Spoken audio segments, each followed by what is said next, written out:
জুলাই গণ অভ্যুত্থানে ঢাকার যাত্রাবাড়ি এলাকায় পুলিশের গুলিতে গুরুতর আহত মোহাম্মদ আশিকুর রহমান হৃদয় মারা গেছেন।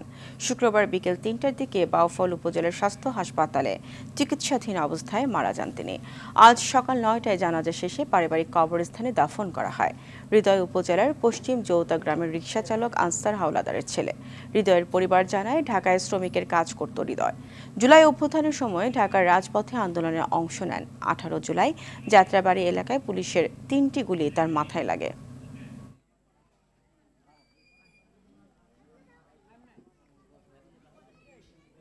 হৃদয় অনেক গুলিবিদ্ধ হয়, ওখানে গুলিতে অনেক আহত হয়েছিল।